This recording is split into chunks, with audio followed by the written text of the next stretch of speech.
It's been a rocky road for shares of Harley-Davidson, down more than 4% this year. But our next guest says the stock may be finally ready to rev up. Let's bring in Cate Faddis, CEO of Grace Capital. Kate, great to see you again. Why do you like Harley-Davidson since it's such an underperformer this year? I like Harley-Davidson because it's cheap and management is working on a turnaround. There's a new management team in place, but primarily it's the cheapness. It's the cheapness. But what kind of turnaround are you anticipating? What are they going to do to spruce up the business? You know, they're going to do a number of things. Number one, first and foremost, got a new CEO, new management team, new strategy. They're going to have a rewire. They've got new products. They're trying to reach out to new customers that they weren't getting before. And just the whole, I think they just brought the company into the modern era. What kind of new customers? I remember a time when Harley-Davidson was going hard after the female demographic, for instance. I don't know if that ever panned out. Maybe not, since they're still trying to go after new demographics. But who are they targeting, and are they going to do that by retooling their product lineup specifically, or is this all a marketing trick? No, it's a bit of both, Melissa. They are going after now what they call psychographics. So you just, the kids just left the home, so you want to buy a car. You're just went through a divorce, so not a car, a motorcycle. And then they have a new electric powered bike, very expensive, high end.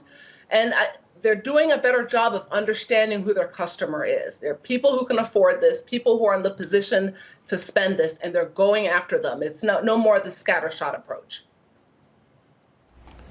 You know, the quarter was a disaster. I think you would admit operating margins were negative 37%. Shipments were, I think, came in almost half of what was expected. But I think one of the bright spots, you point about new management, the CEO bought $1 million worth of stock. Is that something that you look at? Does that resonate with you?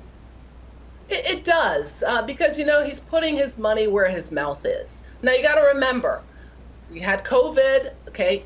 Revenues were down 25% for the year. Well, that's going to do a number on your margins. So I'm giving them a little bit of credit for that, grace for that. This year, they expect revenues to recover up another 25%. All right. Kate, thanks for bringing the idea to us. Appreciate it. Cate Faddis, CEO of Grace Capital. Tim Seymour, what do you think of HOG?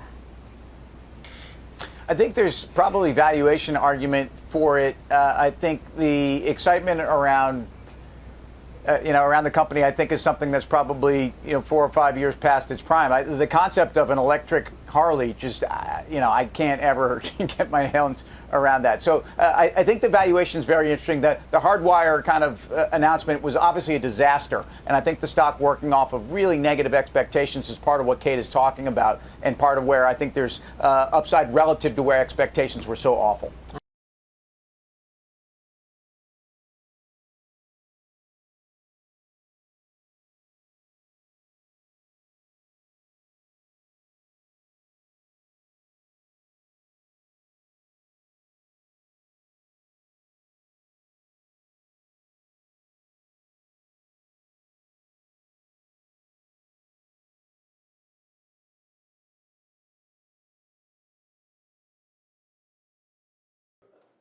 Shepard Smith here. Thanks for watching CNBC on YouTube.